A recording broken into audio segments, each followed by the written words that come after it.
कहानी एक ट्रेन की। एक बूढ़ा व्यक्ति ट्रेन में सफ़र कर रहा था। संयोग से वह जिस ट्रेन के डब्बे में बैठा था वह खाली था। तभी 8-10 लड़के उस कोच में घुस आए और बैठकर मस्ती करने लगे। एक ने कहा, चलो जंजीर खींचते हैं। दूसरे ने कहा, यहाँ लिखा है 500 रुपया जुर्माना और 6 माह की कैद। तीसरे ने कहा, इतने लोग हैं, चंदा करके 500 रुपया जमा कर देंगे। जब 8 ने चंदा इकट्ठा किया तो 500 की जगह 1200 रुपये जमा हो गए, जिसमें 200 के 3 नोट, 2 नोट 50 के, बाकी सब 100 के थे। चंदा पहले लड़के की जेब में रख दिया गया। तीसरे ने कहा, जंजीर खींचते हैं, अगर कोई पूछता है तो कह देंगे बूढ़े ने खींचा है, पैसे भी नहीं देने पड़ेंगे। तब बूढ़े ने हाथ जोड़कर कहा, बच्चों, मैंने तुम्हारा क्या बिगाड़ा है, मुझे क्यों फंसा रहे हो? लेकिन 8 लड़कों ने ट्रेन की जंजीर खींची, जिससे ट्रेन रुक गई।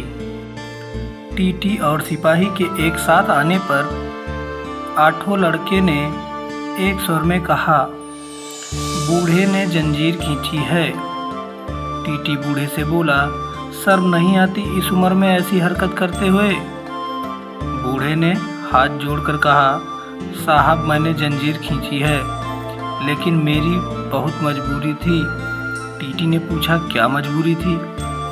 बूढ़े ने कहा, मेरे पास केवल 1200 रुपये थे, जिसे इन लड़कों ने छीन लिए और इस पहले लड़के ने अपनी जेब में रखे हैं, जिसमें 200 के 3 नोट, 2 नोट 50 के, बाकी सब 100 के हैं।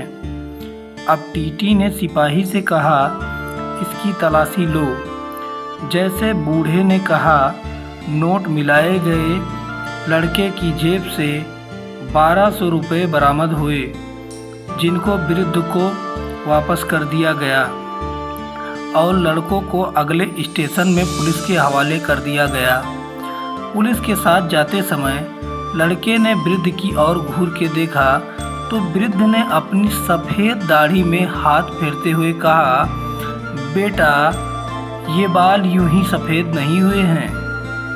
नैतिक शिक्षा। हमें अपने से बड़े बूढ़े बुजुर्गों का सम्मान करना चाहिए तथा उनका आदर करना चाहिए, उनका सेवा सत्कार करना चाहिए। हमेशा हृदय में परोपकार की भावना रखना चाहिए।